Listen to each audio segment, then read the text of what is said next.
A continuación explicaremos el estándar 147, la Constitución del 78, características y Estatuto de Autonomía de Canarias.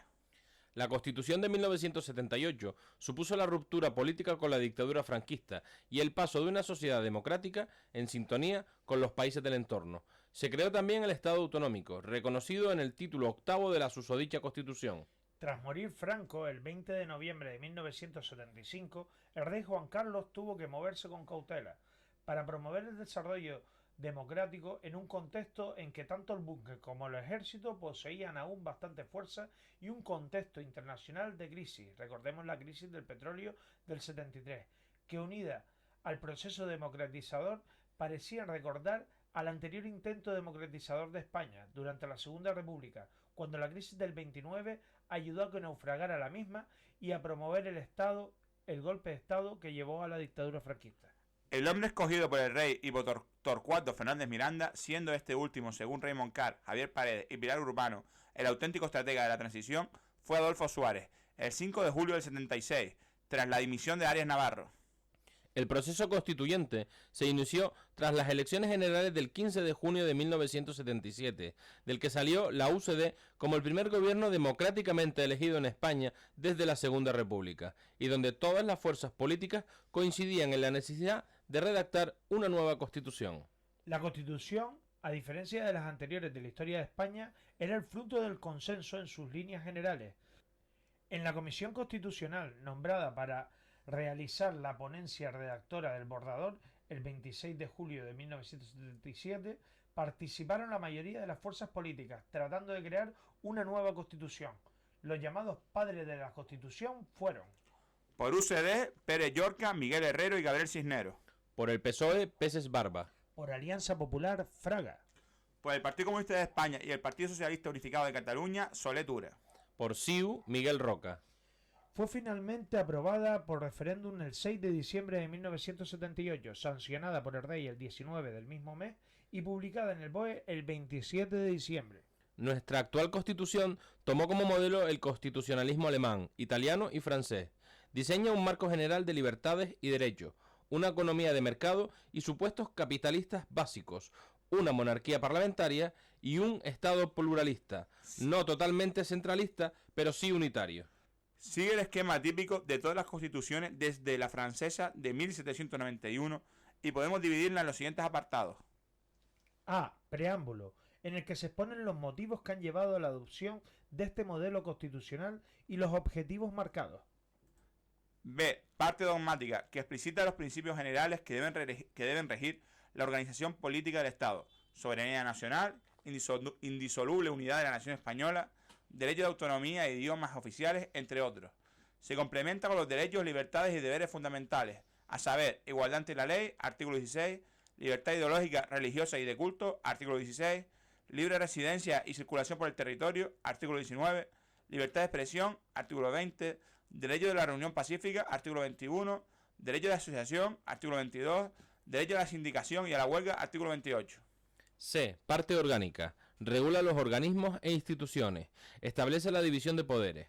El rey será el jefe del Estado, artículo 56, pero no del gobierno. El rey reina, pero no gobierna. Es símbolo de la unidad, sanciona y promulga las leyes. Convoca y disuelve las cortes. Convoca referéndum y es mando supremo de las Fuerzas Armadas. El gobierno y la administración, el Poder Judicial y el Tribunal Constitucional. Acaba esta parte con un extenso título octavo dedicado a la organización territorial. La parte última define el procedimiento para posibles reformas y cierra con una serie de disposiciones finales. Cuenta con 169 artículos, 4 disposiciones adicionales, 8 disposiciones transitorias, una derogatoria y una final. Los artículos quedan distribuidos en títulos, hay 11, en razón de materias o tareas que abarca cada uno. Una vez aprobada la Constitución, se inició el lento y difícil camino de la descentralización territorial y política del Estado, la creación de los estatutos de autonomía, pero siempre dentro de la indisoluble unidad de la nación española que marca el título octavo. Este título octavo marcará dos vías para acceder a la autonomía. A. El artículo 151 o vía rápida, que necesitaba un referéndum positivo de los habitantes de dicha autonomía y permitía el acceso inmediato a las diferentes competencias. B. El artículo 143 o vía lenta, que tramitaba la autonomía como si se trataran de leyes de las Cortes. Las que elegían esta vía tenían que esperar un plazo de 5 años para optar a asumir competencias. Si nos fijamos, esto supuso la aparición de dos niveles de autonomía y numerosos conflictos entre regiones ante posibles agravios comparativos. Posteriormente, el gobierno de la UCD decidió extender la autonomía al resto de las regiones por medio del artículo 143. Por ejemplo, el Estatuto de Autonomía de Andalucía fue rechazado en febrero del 80, por lo que tuvo que optar por la vía del 151. Galicia accedió a la autonomía en abril del 81.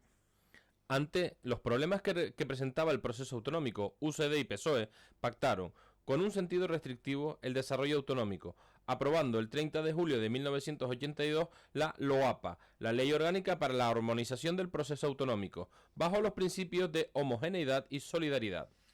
En el caso canario, aprobado el 10 de agosto de 1982 mediante la Ley Orgánica 10/1982, se hizo siguiendo el 143, si bien Canarias en un principio se planteaba acceder por la vía del 151, pero esto fue frenado por el gobierno central a cambio de mayores competencias para nuestro archipiélago, y aprobó en noviembre de 1982 la LOTRACA, Ley Orgánica de Transferencias Complementarias a Canarias, vía el artículo 150.2 de la Constitución, lo que suponía una solución intermedia que contentó a la mayoría. La Constitución determina las formas de control para que cada autonomía respete lo establecido por ella. Por una parte está el Tribunal Constitucional, artículo 153. Por otra parte, el Poder Central, que es responsable de la supremacía de un interés general y para ello tiene facultades de control, artículo 155. Por último, el artículo 158 crea un fondo de compensación económico para corregir desequilibrios. Después de muchos problemas quedó configurado el Estado de las Autonomías, con diferentes niveles. Las comunidades autónomas siguen demandando competencias, por lo que el proceso sigue vivo.